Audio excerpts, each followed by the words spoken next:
Welcome back, Talktabll Tweakers, episode 36. Back in this, a lot of news happening. How we feeling, fellas? I'm with my co-host Blake McQuarrie. I'm a boy Jake Mazarski. Still obviously in different states, but we keep the podcast rolling. A lot of big news. NFL goes on. College football, college basketball is back. We're not gonna talk about that today, but We should all talk sport. college basketball soon, though. Soon. Yeah, Stay tuned. yeah, yeah, yeah. The We games, will once get the into games that. start mattering, we'll do it soon. Yeah. Yeah. Yeah, yeah. How are you feeling, fellas? I love Sundays when the Jets don't play. I love it. Love About everything. Thursdays. Thursday, the Jets did exactly what I wanted them to do. They showed fight. They made it very obvious to anybody that follows football that their problem is their quarterback. So it's not like they're that bad. And they only lost by 13. So I'll take it. I'll take I it. mean, you just benched your quarterback today, so I know. Tyrod Taylor revenge game on Sunday against the Ravens. You guys know my agenda against the Ravens. I hope we kill him. I hope we kill him. I will be sending a text if we beat the Ravens. Put it that way. The thing is though, the Jets will not beat the Ravens. So yeah. Yeah, I'm feeling good. Both my teams squared off last night. Obviously, I was rooting for the Lions though, because I'm a Lions fan first. That sucked. Um, which we'll probably talk about later down the line of this episode. But I'm feeling good. Any day we record, I'm feeling good. So let's do it. Facts. that's nice. All right, let's get into the first topic of today. We will jump into college football. Wait, James Frank wait. Yep. First, Yep. let's Talk ball. talk ball. There we go. Motherfucker. I almost Okay. forgot. I almost forgot. There we go. Cool. Okay, first topic of the day. Uh, James Franklin, the coach who was let go and fired by Penn State after he went 3-3 this year, start for 6 games. Finalizing deal, now going to become the head coach of Virginia Tech, as many people suspected he was going to be. They let go of their head coach, Brent Fry, or the Pry. Cry. Pry. It's Pry. They just got Um, fried every Saturday. true, true. You know, what do we think about this move for Virginia Tech um to hire James Franklin? I want my flowers because I was on that before so many people, and no one's gonna believe me. But go check out my TikTok. I'll send the receipts. I was calling James Franklin to Virginia Tech from the minute he got fired. So I want my flowers to anyone listening to this. Because I called it. So screw you guys. But anyway, um, I think it's a slam dunk hire. Like the biggest thing with James Franklin at Penn State and at Vanderbilt too. Starting with the good is he left both programs in a better position than what they were when he took them over. And I understand any knockoff against James Franklin's record against top 10 teams because that's his number one criticism because he was 1 in 10, 1 in 15, whatever the record was at Penn State. He's not going to have to play as many top teams in the ACC. And also, he's taken a program that's fifth in NIL resources in the conference. And the ACC doesn't really have an elite coach anymore. Dabo Swinney, he's an elite coach in college football lore, but he's not an elite coach right now. So James Franklin has the opportunity to do something really special in Blacksburg. I think it's a slam dunk. I think that was always the best place he could have went. It would have been a mistake if he went to the SEC, and I'll leave it at that. I think I like the points that I, my main thing is like the recruiting. I like the points you brought up, Jake, about NIL. Him being in the ACC doesn't have to play a lot of blue bloods in college football. Um, but on the other hand, about the hiring, I feel like, I mean, it's not going to move me until I see James Franklin be able to definitively be a top five, top 10 team. Like it's just not. I like the hire for Virginia Tech. I think obviously, like you mentioned, Jake, it's going to put them in a better position than where they were, where they are. Um, but on the other hand, I still can't sit here and say that they are going to move mountains. I can't sit here and say that they are going to be in the college football playoff and beat top teams in college football, I'm not going to sit here and say that because he hasn't proven it. If he didn't do it at Penn State, how in the hell is he going to do it at Virginia Tech? So I think in the part of recruiting, in the part of putting a program in a better place than where they are, James Franklin will do that, yes. But at the end of the day, I don't. It doesn't move me because I just feel like, I mean, they're not going to be able to go and beat Alabama. They're not going to be able to go and beat Georgia. They're not going to be able to go and beat Ohio State, beat Michigan. Like, so that's where I'm at. I was just gonna say I think it's a really good hire for them. One, um, Franklin is a really good coach, knows how to coach. To Blake's point, it's not gonna move mountains necessarily because he can't beat the top 10 teams, and that's always been his problem. But I don't think that's what Virginia Tech is looking for necessarily in this hire. I don't think they're looking for that. I mean, Brent Pry was supposed to, I mean, Kyron Drones was supposed to be a top 10 quarterback based on his skill and talent this year, especially being a senior. And he was far from that. He had a lot of interceptions, made a lot of mistakes. Obviously, Pry got fired. And so the season was a failure for Virginia Tech. But Drones has a lot of talent. And so that was supposed to be their projection, was at least, fight for the ACC championship based on the talent that they have. And I think as long as they get back to fighting for the ACC championship, I think they'll be happy with the hire.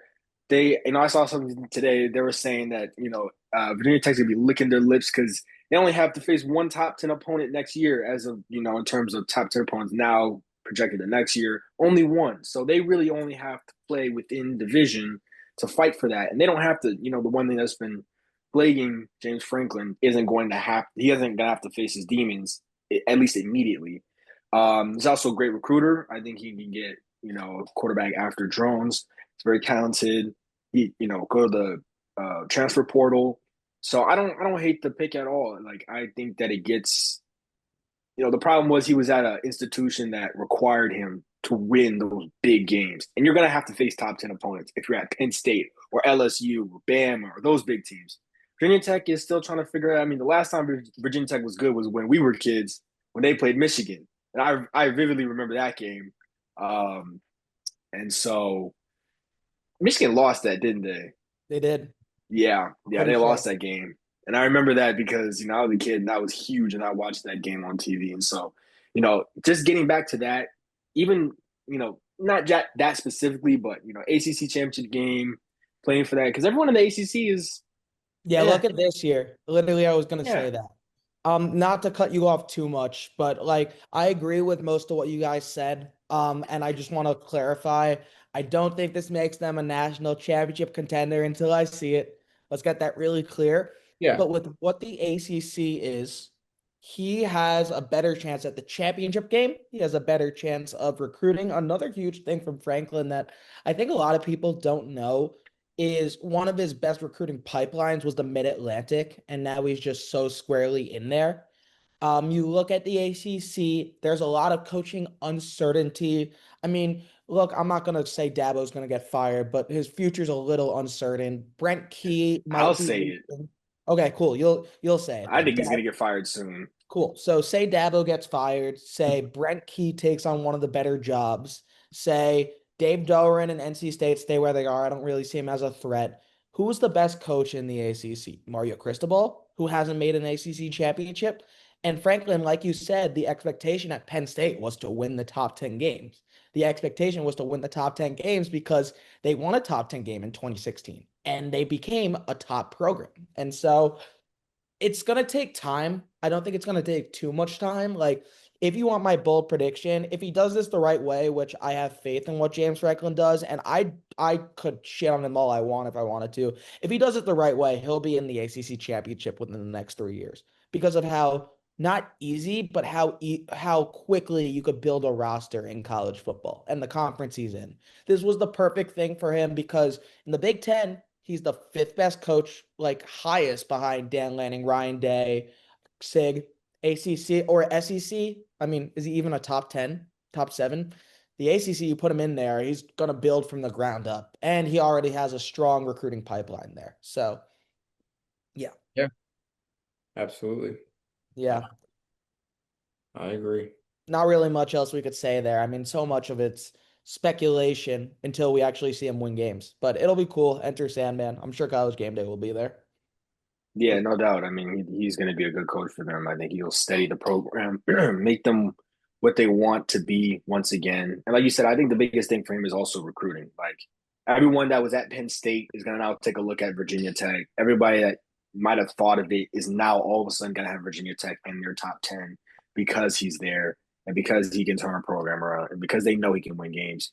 I mean, you can get drafted first, second, third round off of not having to go to the best. You don't have to go to the SEC to be a first rounder or a second rounder or a third rounder, right? An ACC is still Power Five. And if you're a top 100 kid, it's like if I don't want to go play in the SEC or I'm uncertain, maybe my playing time or I don't want to wait that long, go to Virginia Tech. That's a great option. You know what I mean? And to your point, in terms of the ACC, uh, Louisville fell. They lost their game as the most recently. And so like the only thing that looks good is Miami. And after this year, you don't even know what Miami's gonna look like because the quarterback's gonna be gone, Carson Beck's gonna be gone, and you don't know who's coming in after him. So, it's just one of those things where the ACC is so, it's such a big question mark. But yeah. Absolutely. I was gonna say we do college football bracket, but I'm thinking with 2 weeks left, we go and look at who's our favorite and who's a dark horse. I agree with that because the bracket is going to change a lot tomorrow night. Yeah. So, So, yeah, um, I think we wait. yeah. But we So, could do favorites and dark horse and stuff. yeah, for sure. So yeah, with 2 weeks left in the college football season, one, how we feeling? Two, give your favorites. One favorite, or if there's any other favorites, and then a dark horse or two that you have. Toussaint, I'll let you go first, unless you want me to go first if you need to think. Okay, I'll go first. I mean, listen, it's easy to say the number one team in the country just because I mean that their lines, offensive and defensive lines, are just like elite. I hate glazing Ohio State. I Yeah. don't like to do it, but I gotta call it as it is. They're just elite at the fronts, and they push everybody around. And then obviously they got Jeremiah Smith, so their quarterback can be average and they can win every single game, Yeah. which is just elite, which is just crazy. But if I'm gonna pick a team that's not them, that I think that can really win it all, there's two teams that I think could really do it. And they're not really that big of surprises because they're in the top 10. Obviously, they have to be in the top 13 to be in the playoffs. But I think Georgia for one.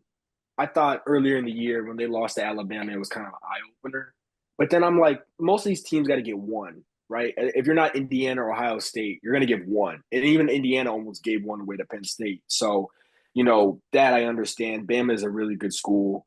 They're a really good team. And so, I think Georgia really is elite. I mean, Kirby Smart is two-time champion. They have the coaching pedigree. Gunnar Stockton is really good. He's playing better than Beck did last year, at least in my opinion. Defense is still elite. The receivers, the tight ends. I mean, Georgia tight ends are like they're elite. I mean, Yeah. you it doesn't matter who it is. Oscar Dell. I mean, it doesn't matter. Like they just have elite receivers, and so I really think who they played last week, Texas. Yeah, they looked kind of weak through three quarters, and then when they were like, all right, fourth quarter, they stepped foot on gas and just Like didn't they've even let done up. all year. Like they've I done mean, all it year. was a massacre in the fourth quarter. It didn't. I mean, Arch looked like a pedestrian. So I got to give it to them. I mean, that defense is really good. And Stockton, as long as he doesn't turn the ball over, which he does very rarely, he's always looking for the right receiver. So I think Georgia would be my team, other than number one team to win it. In terms of a dark horse, it's hard to say um, who would be my dark horse because it would be a projection into the top 13 in terms of winning in the back end of the year. Um, I feel like, sometimes I look at Notre Dame and I'm like, I think they can win it all. And sometimes CJ Carr scares me because he makes these turnovers that are like, come on, man, what are we doing? Like, we got to be looking at the right place. But I think Notre Dame obviously has a Heisman candidate, Jeremiah Love in the backfield. They have really good defense, obviously a defensive head coach, who was a defensive coordinator before. I think the receivers are good. I think they can get back to that point. Like I really do think they can do it. And they're playing a different style of offensive football just because CJ Carr is different than Riley Leonard. But in terms of the pedigree, I think it's there.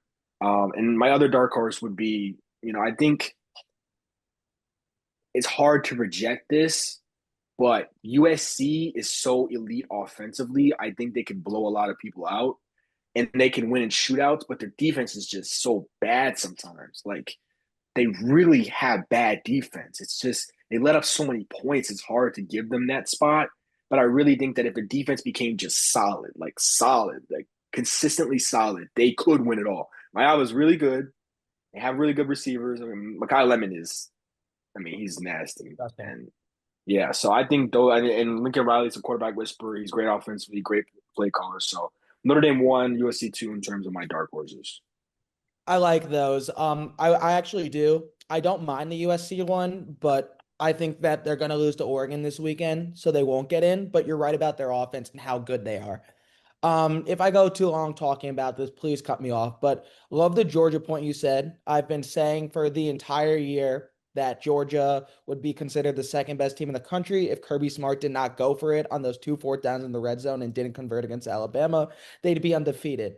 Against Texas, when it was a 1-score game, 2-score game, he went for it on 2 fourth downs and got both, and then got the onside kick. You got those back. I still think Georgia's the biggest threat to my favorite, who I'll reveal, Ohio State, and I'll say that in a second, because Kirby Smart's the best coach in America. Georgia's the best fourth quarter team in America. And if it's a college football playoff and it's a 1-score game, I don't know how you go against Georgia with what they've shown this year. Favorites Ohio State. And I got into this really heated discussion at a going away dinner because people are trying to say it's Indiana or Texas A&M, and that's not to disrespect the other teams, but how can you say it's not the defending national champions who have gotten better at every position, even though they lost 50% of their production, and their defense is the best since Florida State in 1993? Until they lose, it's Ohio State. Julian Sayin has the best completion percentage in America. Jeremiah Smith's still the best college football individual player in America. They probably still have the best college football defensive player too in Caleb Downs. They are absolutely ridiculous. Until someone beats them, they're the favorite. And I'm sorry, guys, Michigan's not beating them. I'm letting you know right now. They've got all their stuff out of the way last year. Michigan's their most important thing. You guys could talk about that for a second. All right. I'll be last thing. Simone, if you're watching this too, screw Michigan. And CJ Carr's brother committed to Michigan today, by the way, too. Yeah, So I saw that. that was cool. He's gonna be good. My 2 dark horses, and I'll throw it over to Blake. I liked Texas because of their defense, but they're not getting in one. So my 2 dark horses, Oregon. I think everyone's forgotten about Oregon, but they are one of the 3 teams in America with a top 10 offense and top 10 defense. I think they learned from last year where they were 13-0, ran the table, just ran into the one team that was better than them.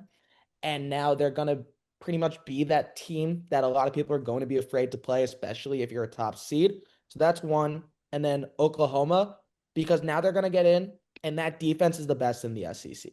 That That defense, line is crazy. that The line is defensive crazy, line. and they are forcing turnovers. And they're forcing turnovers to the point where they have been outgained by 200 yards in their past 2 ranked games against Alabama and Tennessee, but they won both because they're forcing turnovers on guys. And that is so huge. And so if John Mateer's thumb gets better, they have a legitimate chance to win this thing. So those are my 2. Okay. Yeah, sorry. I just said a lot. Not gonna address the Michigan statement because Well, we could address it when it comes and stuff. Next week when we preview rivalry I week. think we will address it when the I'll time just say my prediction right now. Ohio State's going to beat them. I don't know by how much they'll beat them. address it when the time comes. Y'all almost lost to Northwestern. So my favorite, we're gonna address it when the time comes. Okay. My favorite,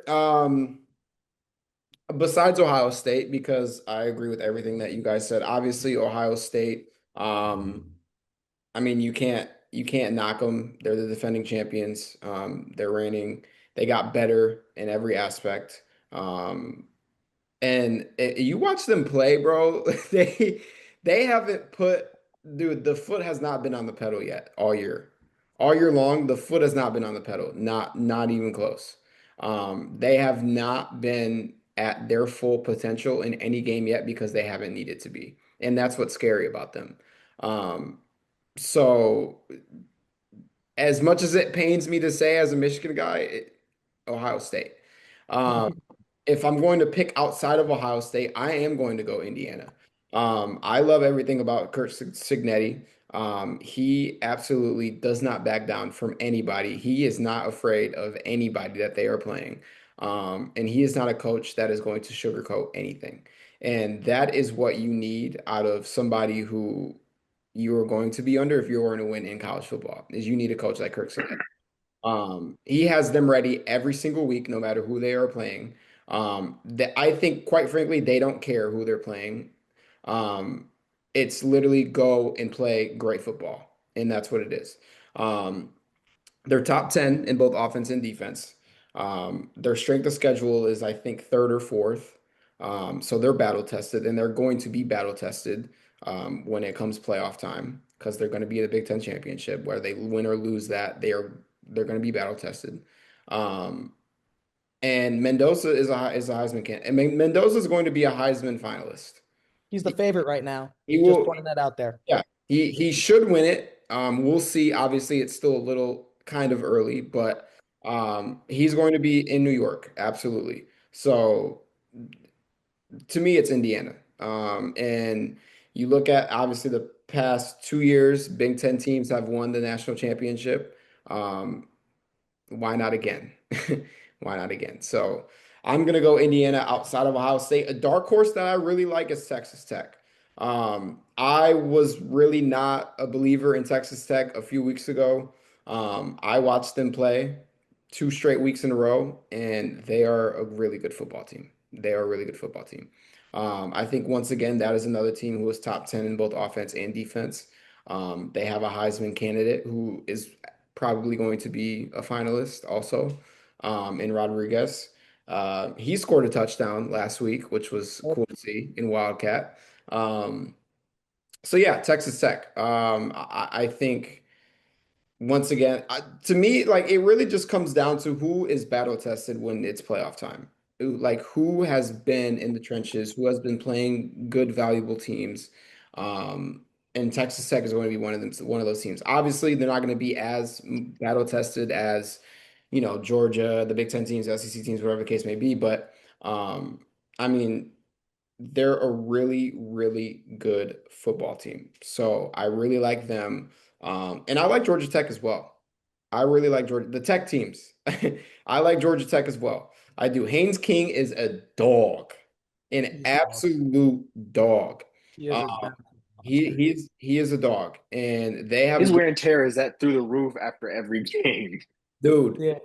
I it blows my mind sometimes how he's still walking after after he plays, dude. I'll pass out. Dude, I'm Crazy. telling you, like it's insane. So, those are my two dark horse teams, Texas Tech and Georgia Tech. One note on Georgia Tech, because it'll fuel a discussion for like 3 minutes before we get off this college football stuff. Georgia Tech will win the ACC championship, and they might not be the highest team from the ACC in the bracket. And if it is Miami, what are your guys' thoughts about that? Not making the ACC championship, but making the college football playoff. Um, Because right now they're the one ACC team in it. So I want to pose that if you guys I have any thoughts about that. I don't like that because I think Georgia Tech blatantly deserves to be in the college football playoff. They're going to be, so if an ACC gets in, I mean, depending on who it is, but like they're probably going to be an 11 seed, maybe Yep. 10 seed or on probably an 11 seed. Um, no, I think Georgia Tech deserves that spot. Absolutely. Um, I I don't see why Miami would get in over Georgia Tech, unless It's the history. That's what it They I is. just won. like Yeah. I'm sitting here trying to find a good reason why Miami would be in over Georgia Tech. I mean, Okay, but I could provide reasons and stuff. Like, I think if Georgia Tech runs the table, they should be in since they have one loss. But like the Yeah. knockback on them is they really haven't played anyone But that's not their fault that Clemson turned out to be garbage. That's not their fault that the ACC sucks. Miami lost 2 ACC games, but at the same time, they did beat Notre Dame. And so that's the trade-off. But I agree with you. If I had to choose those two, especially if Georgia Tech wins their conference, then That's they what, should get in. if Georgia Tech wins out and they win the ACC, how in the hell are you going to leave Georgia Tech out of the I college championship? agree. Or if it's Virginia, by the way, I'm sorry I'm cutting you off again, but if Virginia wins the ACC or Georgia Tech wins the ACC with one loss, even though Miami has a better win, why does it matter? It No, shouldn't. no. Yeah. Yeah. It shouldn't, but like also I've heard that like Texas, not that it's going to happen. If Texas beats Texas A&M, I've heard that they could let Texas in. They Like could. They definitely could. so that's the thing. Like the table, like the committee is really gonna screw some people here. Especially we know ACC's had the history of somewhat being screwed. You could call it what you want, Florida State, aka, but you know it is what it is. I think obviously I agree with you. Georgia Tech should be in over. Because here's the thing, also like Miami's losses were worse. They lost when they undoubtedly should have won the games they played. It's one Wow, thing it if you're sounds going like up against. Miami under Mario Cristobal. I Sorry, mean, sorry. no, you're right. Like if you genuinely are facing an SEC team that's better, that's one thing. If you lose by 2 touchdowns to Georgia, that's one thing, right? But when you're playing Louisville, or I can't remember who their other loss is. And SMU. Louisville, yeah, SMU. SMU. SMU's not even close to ranked. You lose to SMU and like, come on, that you can't excuse that. And Haynes King's been running the table. He's been doing his thing. Georgia Tech. I mean, there should be some sort of like an underdog story as well. They're number one in total offense in all of college football. They are number one. Yep. And There they were should top not 10 be last this. year. There should not be a discussion if Georgia Tech wins the ACC on who the hell is getting in the college football playoff from the ACC. I don't, that shit needs to get reevaluated if that is going to be a real discussion. If they go, Also, oh, sorry. If Georgia Tech has one more ACC game and it's against Pitt, who I don't know if they're going to be ranked after tomorrow, but that's still a good win. And by the way, if they beat Georgia, they should be in regardless. But I don't know if they'll beat Georgia, but it shouldn't matter if they win the ACC I don't, championship. It shouldn't I matter. I don't think it's gonna. I don't think it should matter because they will be at 2 losses if they lose, or if they beat Pitt and they lose to Georgia. They'll be at 2 losses. They'll go to the ACC championship, and if they win the ACC championship, you're sitting at 2 losses. One of them is Georgia, Yeah. and you're, what would they? They would be 7-1 in conference, 8-1 in conference. Hmm. Shouldn't be a discussion there. Yeah, And no, I'm looking at the. oh, sorry, you I go, was you go. just gonna say their one good win was Notre Dame. Now USF you can count as a good win. FSU they were ranked at the time, but FSU is not that good this year. They had a good 2 3 week stretch, and then they weren't good. So you lose to 2 unranked teams. You only have 2 good teams that you beat. So that should count against you if you only won. You have to be blowing people out and win the championship to be in there, in my opinion. I The mean, one way, yeah, you go, you go, you go. I guess one of the deciding factors is Pitt. Pitt plays both Miami and Georgia Tech to end the season, so Exactly. The one way that I would change my thoughts to Miami, because I do think Miami, one of the things I think people are using the Notre Dame Miami game to justify Notre Dame losing more than Miami winning. Um, if Georgia goes into Atlanta and blows the doors off of Georgia Tech, which I don't think will happen because Georgia doesn't generate a lot of pressure, like they're last in the SEC in sacks, but then again, they did well the other day. But if it's a double-digit game and Georgia absolutely wallops them, then you should put Miami. But if they stay in there with Georgia and they lose a close one, a team they took to 8 overtimes last year in Athens, by the way, they should be in if they win the and ACC this is a championship. better Georgia Tech team than last year. It is a better Georgia Tech team than last year. I also think it's a better Georgia team than last year, which is why it's going to be interesting too. So I'm excited for that game. That Black Friday is loaded. I mean, first you got that, you got Texas A&M. Like the SEC is in such an interesting scenario too, because if Bama loses, they might not make it. Yeah. If Oklahoma loses, they won't make it because that'll be an unranked loss. Georgia is pretty much in because Georgia doesn't have another SEC game. Um, and then Texas is on the outside looking in. There is a case for them if they beat Texas A&M. but I'm not gonna make that case unless there's a avenue for it. Yeah. I Um, feel like Arch has to play well in that game as well. It can't be like a Arch stinker and then they win on a defensive battle. Arch has to play well for them to justify that as well. oh, absolutely, I absolutely agree with that. And Texas A&M impresses me more and more every week, but I still think that Texas could beat them at home. And if they do, it's still hard to justify putting them in if the other teams keep winning. They're on the outside looking in and they need help. Like they really need help. Notre Dame's in, the ACC champion, whoever it is. Yeah, they pretty much need Alabama to lose, or they need Oklahoma to lose, and Oklahoma's not losing, or Ole Miss. Ole Miss is the one Yeah. other I was about that to could say, lose, but Ole Miss isn't losing. no. Yeah. All right. We're going to get into NBA now. Some news that happened a couple days ago. The man in Dallas, the big man in Dallas who orchestrated the biggest trade in history, biggest whiff in history, traded Luka Doncic to the Lakers. Nico Harrison is out. He got fired. Fired by a fan, essentially. That was talking to Patrick Dumont Thank you. courtside. Thank you. I'm happy you put it that way. That made me happy. A fan got him fired, but in all reality, the man deserved to be let go.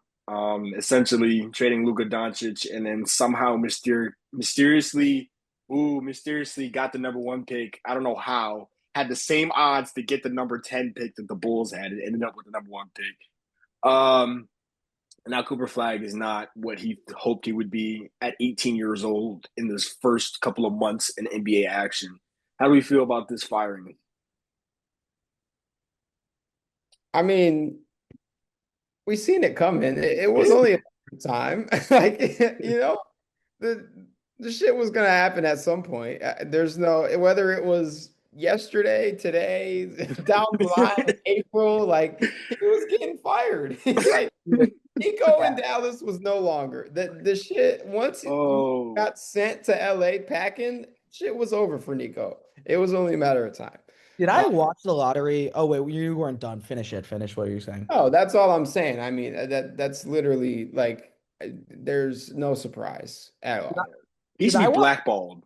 He should facts. Did I watch the lottery with you guys, or was that the draft? I don't remember because like when the Mavericks got the number one pick, I said that might have saved Nico Harrison's job. And the one defense I'll say is they should have let him see it through for a little longer just because Cooper Flag could be really good in a franchise changer. But what he did was so stupid that he shouldn't have even been given the chance. Like, I do think Cooper Flag is going to be good. I think the Mavericks are going to be fine. But you traded away a guy that took you to the finals less than 2 years ago and is averaging almost 40 in LA. And the Lakers, by the way, if we want to talk about them, they look goddamn for real without LeBron. And Yeah. so that looks so bad on you, Nico, that you should be unemployed. And even if Cooper Flag turns out well, that still doesn't justify the trade because Cooper Flag is not going to be better than Luka Doncic. So I agree. The guy, like, Jesus, and I don't think he'll ever get another GM job in the NBA because that's like the trade of this decade. Yeah. That's the worst trade in human history. Like you're talking about trades, like we're talking about bartering gold back in the 1200s. It's the Yeah. worst trade I've ever seen of all time. Like I don't know how you could do that. I mean, he took your team to the finals on one bad leg, and you thought, "Oh man, he's just a fat slob." Well, what that TikTok say? He said, "I don't care if he was in the back shooting up heroin. I would have paid him his extension. It doesn't matter what he's doing. He could be doing drugs in the back room. You pay Luka Doncic and you keep him as the cornerstone. I mean, the fireable offense was one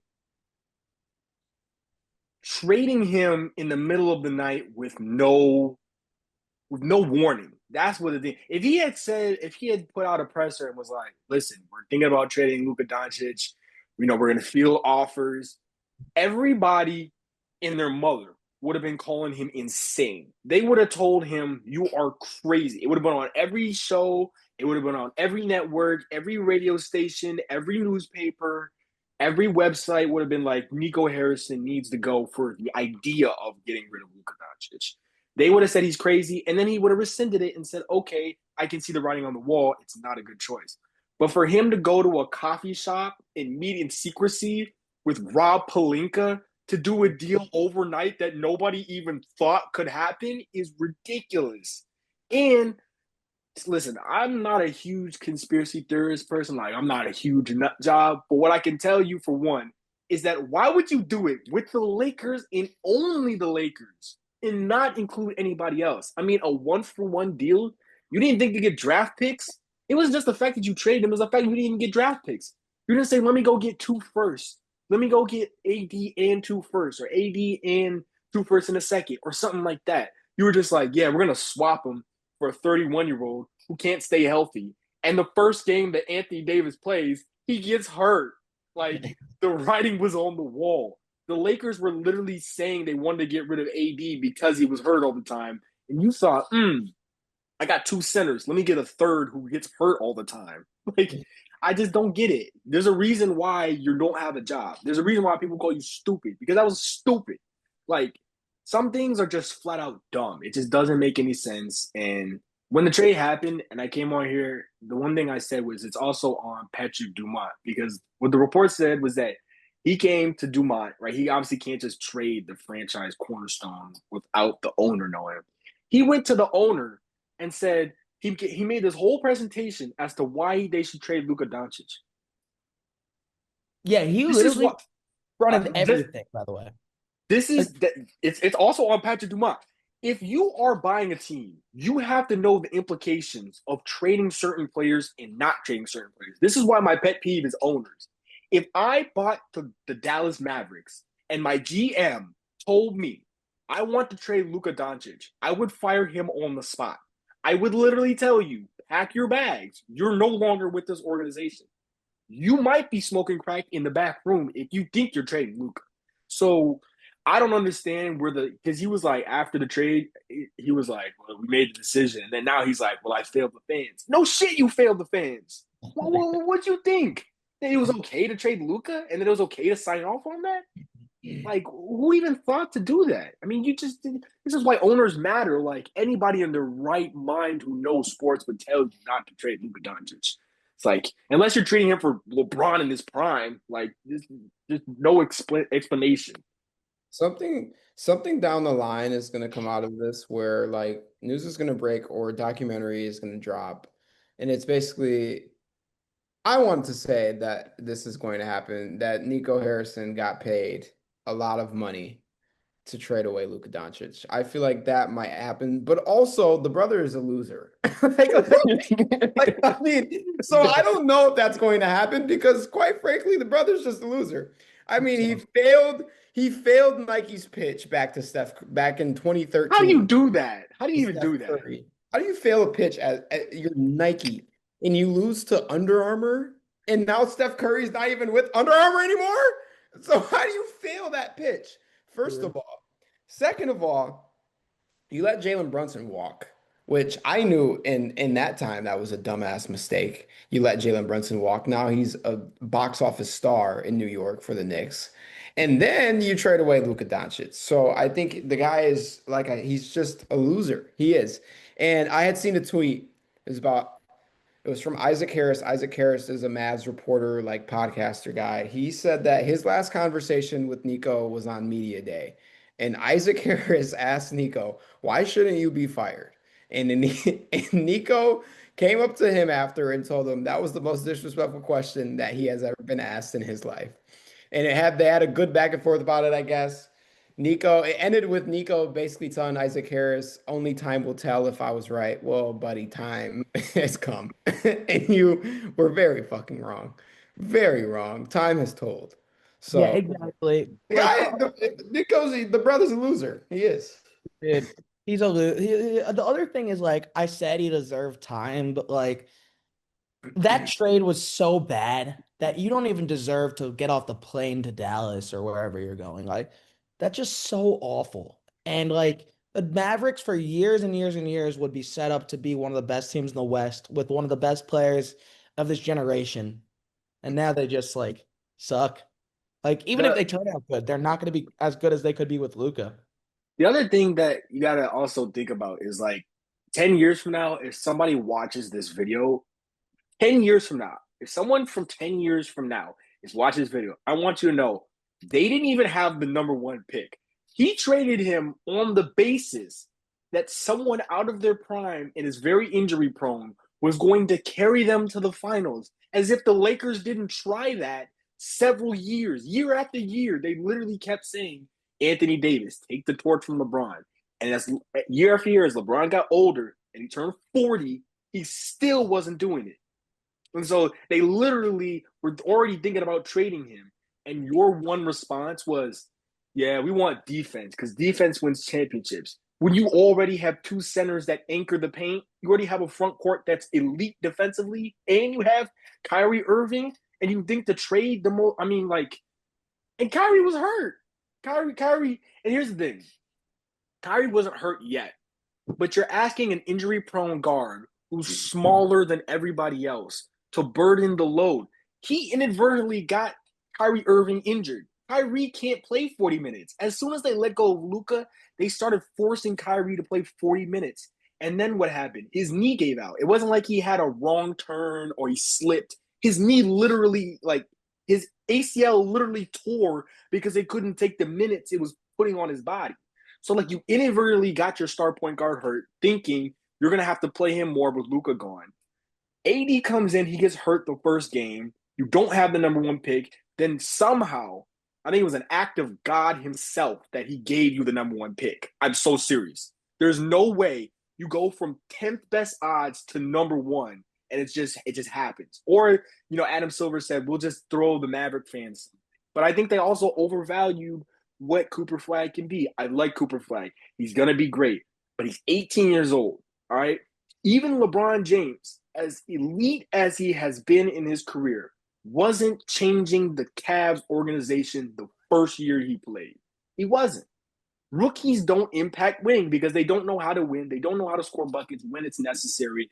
No rookie has ever changed the outcome of a team's, destiny in their first year. Not even Wemby, and Wemby might be one of the greatest players we ever see, right? So it's like it doesn't work that way. And now, like you said, Jake, the whole future is gone.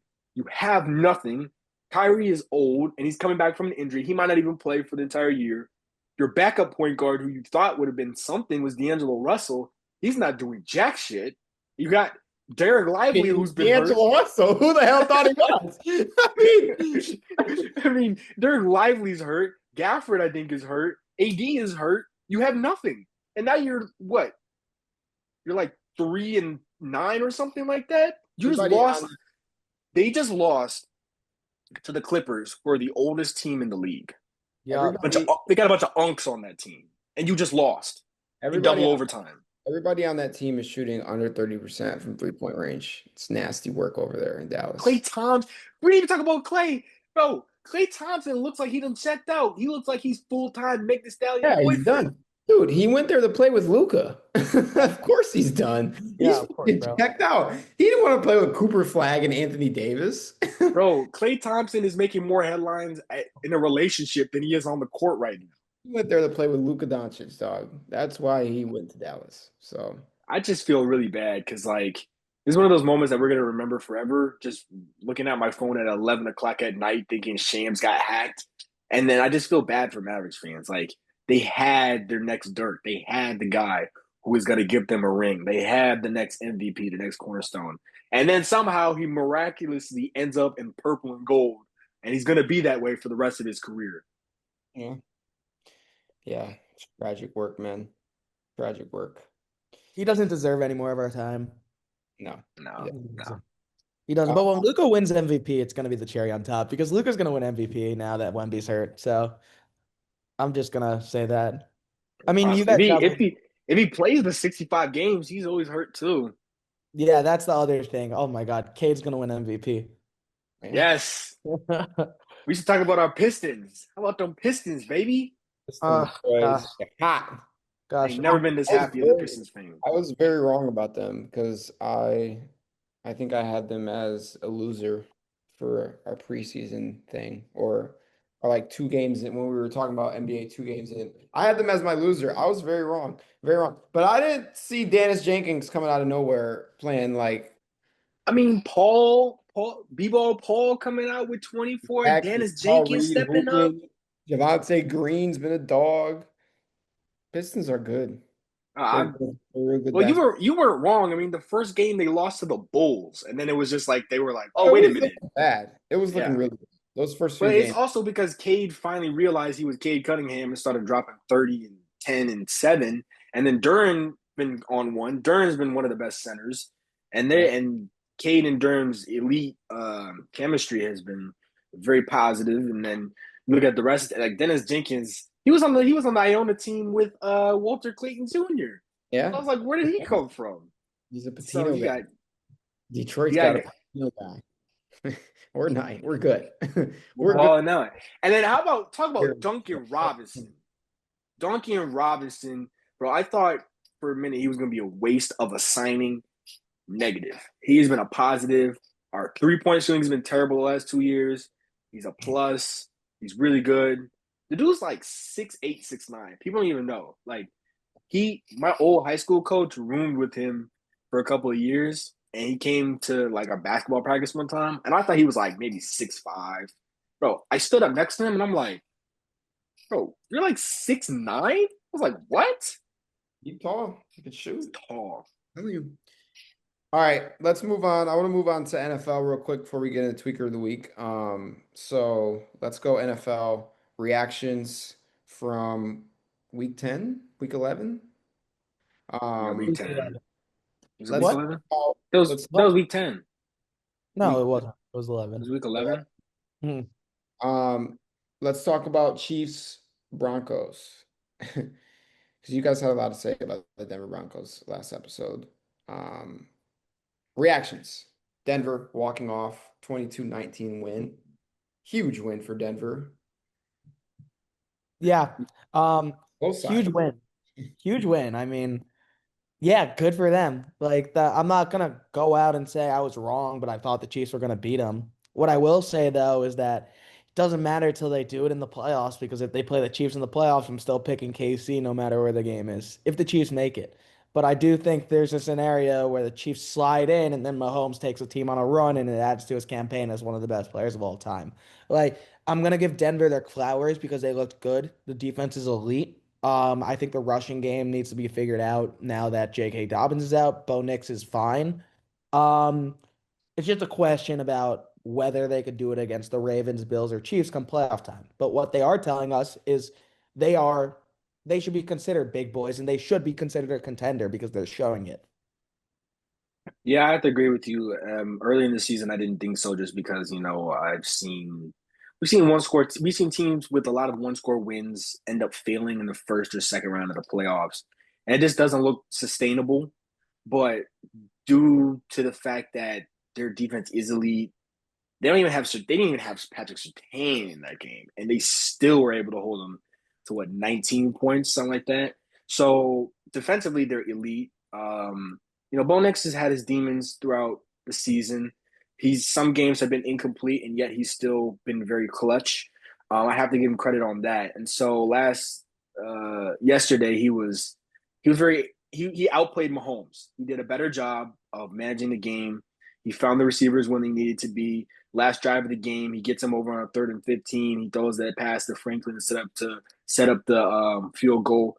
So I still think Sean Payton talks a big game, and he still hasn't done anything yet. So that to Jake's point. I agree with him. I still need to see them do it in the playoffs, because the playoffs is a different animal. The pressure mounts. You're facing guys who have been there, and no matter what their record is, day in and day out, like they face Buffalo again. Who knows? They played Buffalo last year and they lost. So maybe Bo Nix sees demons again and he just whiffs and has a bad game. You just never know with the guy who's played one playoff game, and he didn't play that great in that playoff game. They had one opening drive touchdown, and then they were shitty boo boo the rest of the game. So, but in terms of how good they are, sky's the limit for them. Is as long as Bo Nix has that type of game where he plays well, he doesn't turn the ball over, he doesn't make mistakes. They can win a few playoff games, and they're definitely contenders. So looking down the line, they have to play the Chiefs again before playoffs even start. Thursday night football, right? Or Christmas game, one of those things. Sorry, keep I going. think Keep it's going. Christmas. I know it's in prime time, so that sounds right. I think it's Sunday night. It might be It's Sunday night. Christmas night. Christmas That's night. Christmas night. Yeah. I believe. So obviously stakes are going to be high. I mean, with them obviously beating Kansas City, and then Kansas City now fighting for a playoff spot. Do the Chiefs slide in to the playoffs? Yeah, I think they do. I only have the Chiefs schedule up, but if I was gonna pull up other teams that they have to compete with, you're talking about the Texans who play Buffalo and the Jaguars who play the Colts twice, I'm pretty sure. And I Um, believe Kansas City has to play Houston still. exactly. Kansas City has to play Houston. They have to play Los Angeles. And they don't Ram- have the tiebreaker over. They don't have the tiebreaker over Jacksonville. And if they There's a lose lot to of the rest. Chargers again, it's Yeah, bad. The rest of their They exactly. schedule is a lot of AFC teams, if I'm not mistaken. if they win the next seven, they're obviously in. If they go if they go 6-1 or 5-2 is a stretch, depending on who wins what games. 4-3, they can't get in. But for the next 7 games, I looked at their schedule. 3 of those games are gimmies. It's like Raiders, Texans, and someone else. But after that, they're a challenge. I mean, they got Colts coming up. I Yeah. mean, the Texans, even though that offense has been sputtering, the defense is elite. And then again, if Justin Herbert decides, if man decides he wants to play well, like he had a stinker this Sunday, but if he decides he wants to play well and he wants to take the Chiefs again and snatch their chain, then it's bad for them because Yeah. that's like 3-4 losses, and then 4-3 they're not getting in. Yeah, Herbert didn't look healthy yesterday, but I still think he's good. This might be me coping a little, but I'm also not a Chiefs fan, so coping's not the right word. But the Chiefs' schedule, like, yeah, they do have tough opponents, but their three No, toughest, they're it's three tough. They're at home, and Arrowhead's a very hard place to win. Like, I think the Colts could go in there next week and beat them. I think the Broncos could beat them. I think the Chargers and the Cowboys on Thanksgiving, those are games that they could lose. But I wouldn't be surprised if one, they're favored in most of these games, and two, they go 6-1 or 5-2, just because it does look favorable. Their 3 road games are against the Cowboys, can't stop a nosebleed, and probably aren't a playoff team. The Titans, and then the Raiders on the last day. If the Chiefs actually have something to play for, they're beating the Raiders. And so it's just like they probably will split with the Broncos and Chargers too, because it's really hard to see them lose 2 division games when they've won the AFC West the past 9 years. And so I'm telling myself they're going to go 5-2, 6-1, but I still don't think they win the West, but I think they get in. Oh yeah, they're not winning the West. I think No, I don't think Denver. they're I I don't think think they're winning the West. I don't even know Denver's schedule, but I think it doesn't matter. no, Denver has that pretty much locked up to this point. At Washington, at Las Vegas, yeah, they're chilling. Yeah, they're gonna be fine. Um, I think it. I think it is time for them to panic a little bit though. Like if they had won this game, I think they'd oh, be fine. absolutely. Yeah, Yeah, fully. yeah. They can't sit back and be like, well, we'll be all right. We have Mahomes, we have Reed. I think it's time for them to be like, hit the panic button. We have to figure out something here because usually they can rely on the fact that usually with Mahomes and the ball in his hand, 3 and out, the defense gives him a 3 and out. You're like, he's gonna score. Like every single year up till now, as a starter, you're like, they're gonna score every single time. But now it's like, I don't know. We just saw an elite defense hold them to 19 points and not allow them. They had the ball twice within like 5 minutes, and they still couldn't even get past their own 50-yard line. Yeah. So it's like that's a something for concern. And even though you have Rice back, the whole thing was that they had reinforcements coming. They had Rasheed Rice coming back. Worthy had gotten injured earlier in the year, and he was coming back. And then you still have Travis Kelce, but you don't know. Like going up against the most elite defenses, they look kind of pedestrian. And so as of right now, I know they've beaten the Lions, I know they've beaten the Ravens, but they don't have a playoff team win on their schedule. And that's not fair necessarily because the Lions were in and just got out because of the loss. But if you want to be fair, they really don't have any wins against any top opponents. So that gives me cause for concern. But like you said, still Mahomes, it's still the playoffs, and he can turn it on when he wants to. It's not like you got Kadarius Toney out there dropping passes. So True. Yeah.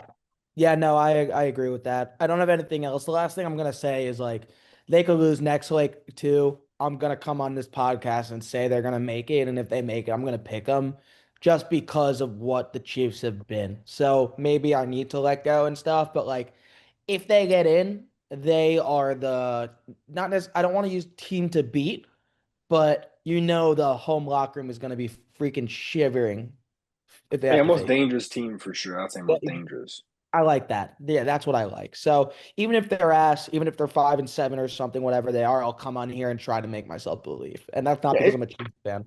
and just because of the fact, everyone was like, "Oh, they can't make the Super Bowl, they can't win it, blah blah blah." And then last year they go on the road all games and then make it. So it's like at Buffalo, it doesn't matter. Baltimore, it doesn't matter. Whatever the case may be, whoever they play, they can win wherever. And especially the fact that a lot of these AFC teams are inexperienced. Look at the Colts, inexperienced. Look at the Patriots, inexperienced. So you got the experience, and experience matters, especially in the playoffs. That's the other thing too with the AFC, and then we can move. It's not like the Chiefs, if they slide in, they're going to be playing like the Ravens or the Bills, teams that have prime playoff experience. If they get in, they're probably going to play the Patriots, Colts. The Ravens are probably going to win the North, but I doubt the Chiefs are going to get to the 6th seed or something. But if they're playing the Patriots or the Colts, these are teams that don't haven't been to the playoffs in a bit. The Patriots, I mean, they made it with Mac Jones, but I'm not counting that. Like that favors Kansas City a little, Yeah. Yeah, sort of. it does a little bit. I think the common denominator though with the Patriots is Mike Vrabel. Yes. Yeah. I Who mean, Mahomes is beating in the playoffs, by the way. yeah, Different absolutely. team, though. Different team. Different team. Different team, and the experience thing is like you look at the Colts, it's Shane Steichen, not much experience there as a head coach. Um, And uh, Daniel Jones. and Daniel Jones. Like, Yeah. so that's the common denominator with me with the Patriots is like I could possibly see them making a run, and it's like the experience thing obviously lacks, but they have Mike Vrabel on the sidelines, so it's gonna be interesting to see for Yeah. sure. Yeah.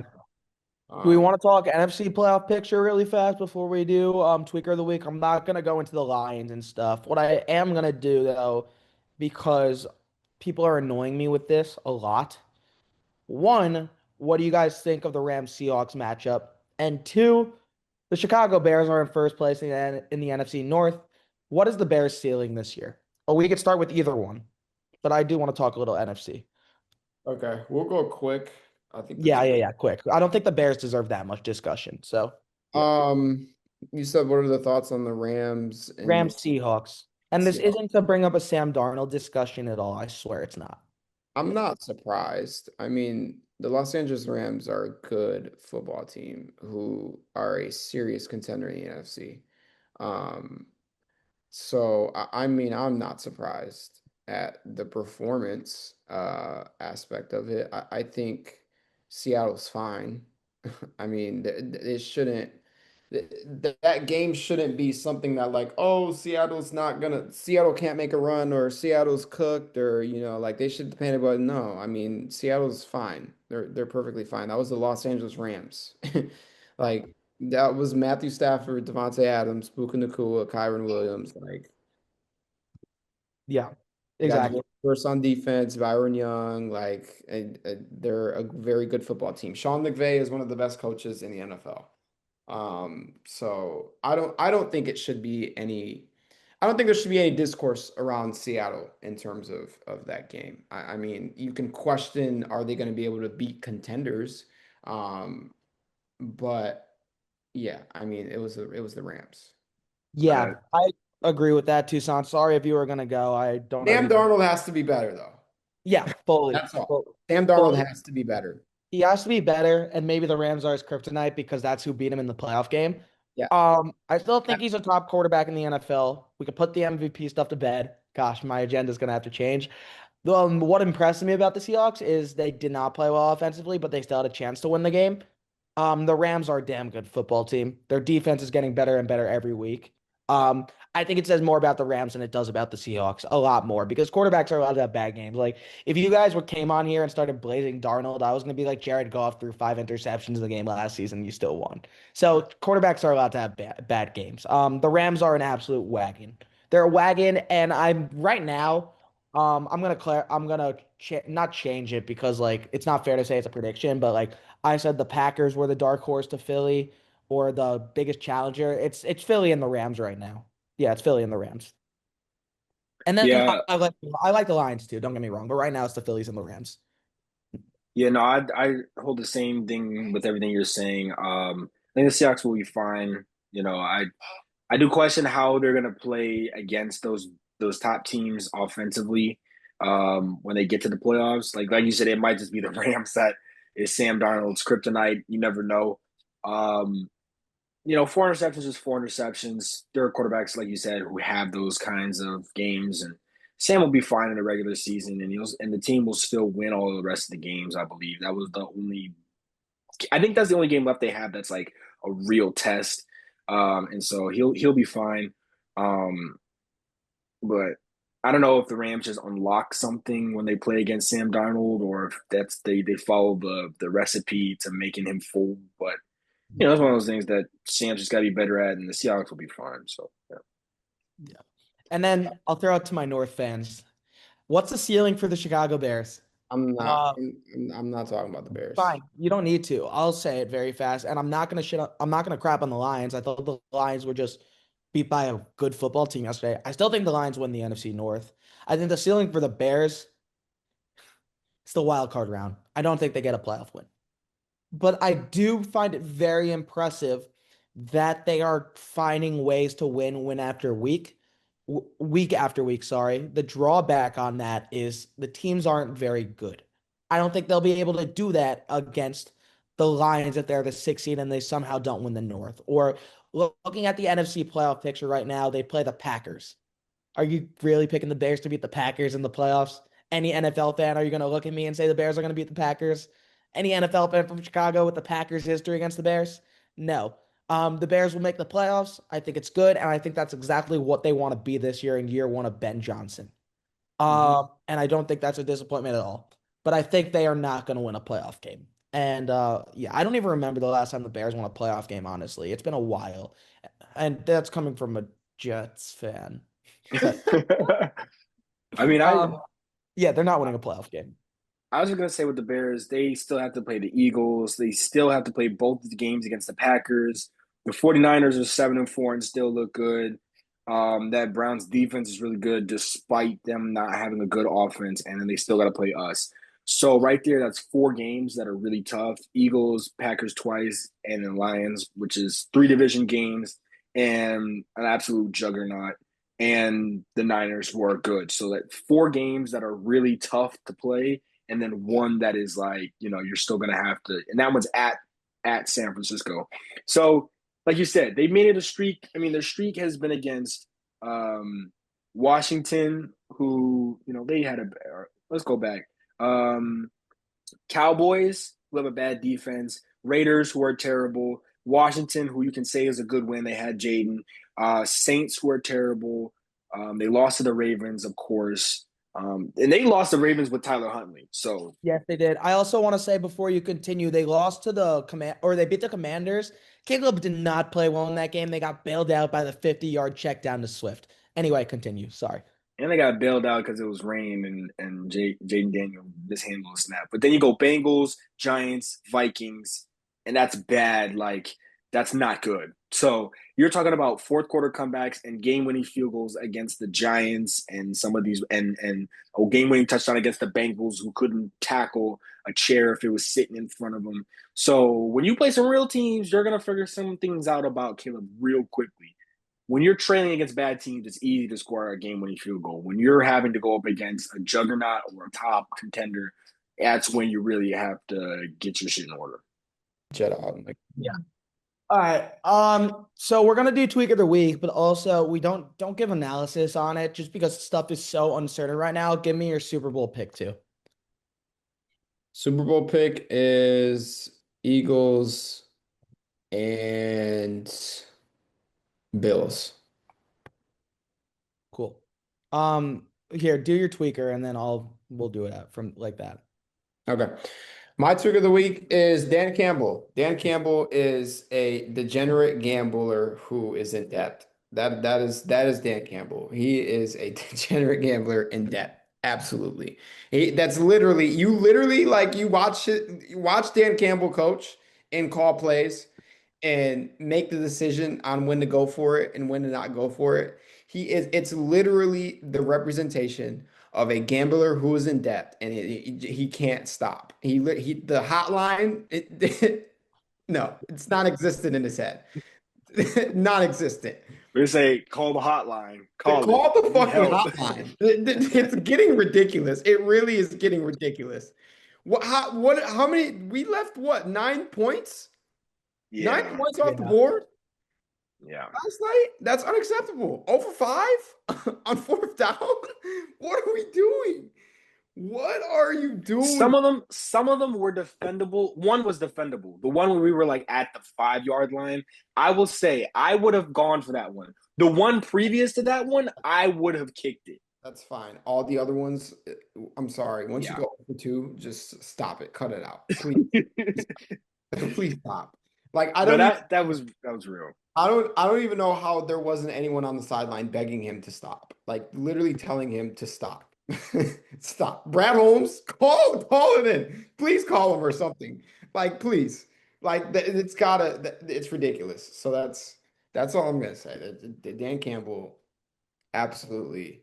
It caught up to him last night. It did. I was nervous there was gonna be a game where it catches up to him.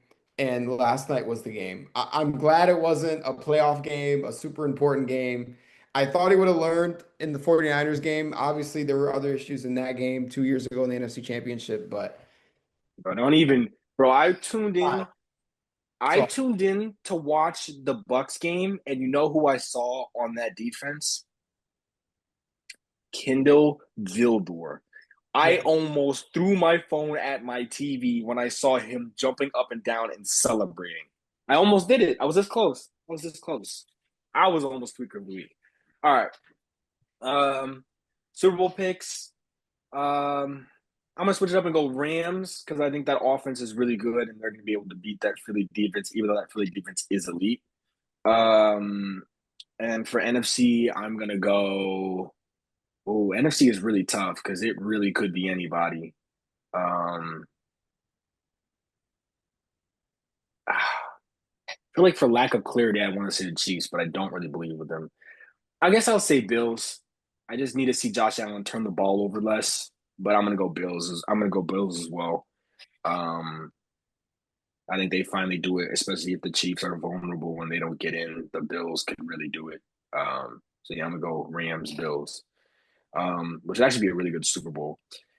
Tweaker of the week, I'm going to go Jamar Chase. Brother, what are you doing? All right, you get raised baiting into spitting on another human being during a game.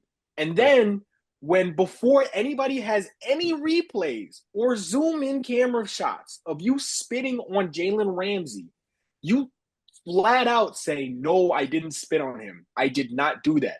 Brother, the game is in 4K with high definition cameras at every angle that you could imagine. You are playing in the NFL. This is not junior varsity in high school. This is the NFL. They will review why you got your chain snatched and punched upside your head by another player. They will review that and figure out why that happened. We saw a giant wad of spit leave your mouth and hit him directly in the chest. Jalen Ramsey shouldn't be fighting nobody. But if I'm Jalen Ramsey, I'm doing exactly what he did. There is no way you're going to be spitting on me and think you're going to get away with it. There's no amount of rage bait that can make me just straight up spit on somebody in the middle of an NFL game. Like, I would genuinely wait to the next play and then grab him and throw him to the ground and pull the Andre Johnson if I had to, but I wouldn't spit on him. Like, that's the most highest level of disrespect you could ever do. Jalen Ramsey must have said something foul to him. He had to. For you to just straight up spit on him and then lie to the reporters are like, what happened? I didn't spit on him. Brother, we got you in 4K. It was bad. Yeah, dude. I agree. Like my tolerance for Jamar is going down, and I love him. It's just like it's so you were obviously gonna get caught, bro. Like what are we doing here? Like, all right. Anyway, Yeah, oh wait. Let's talk for 1 second because I got to do a blog entry. We have kicked off in Las Vegas. this guy, Dak this guy right here. Prescott and the Dallas offense gets the ball first. You want Okay. to do tweaker of the week part two? Oh, okay, Yeah, go I ahead. got Go you. ahead. All right. So Super Bowl pick. I'm gonna go Chiefs, Rams. Yeah, Chiefs, Rams, sure. Let's do it. And then tweaker of the week. Okay. This isn't because of you guys, because you guys actually haven't done this. It's Michigan fans, and it's the Michigan fan base, and it's people that think that you guys could post this everywhere if they beat Ohio State this year because they shouldn't have beaten them last year and they did. Um, I just don't know how people think Michigan could win when almost lost to Northwestern. And this isn't the same old Northwestern team, but we're still Northwestern. I'll do that on my other side. Michigan has everything in front of them, but they got to get by Ohio State, and they're not getting by it. And Bryce will be good. Bryce will be very good. That defense will be very good, and the team's getting more talented. It's not your year, and Ohio State's breaking the drought. And people think that Michigan has legit CFP aspirations should just stop, please. And that's not targeted you guys. And if they beat Ohio State in 2 weeks, please post this everywhere. Please, please. Because similar to what you did when I said UNC was going to beat Duke. All right. Yeah. Oh. All right. Well, that's all the time that we have. Episode 36. As always, continue to run up socials, all of this stuff, TikTok, Instagram, our YouTube, that's the main one. Comment. Comment what? National champion favorite? Oh, no, not favorite. Everyone's going to say Ohio State. Say your national champion pick outside of Ohio State. National champion pick outside of Ohio State. So obviously Ohio State's clear front runner right now, but no Ohio State. Don't flood the comments with Ohio State. I'll actually ban all of you. So let's do outside of Ohio State, your national champion pick. Yeah, as always, stay fly.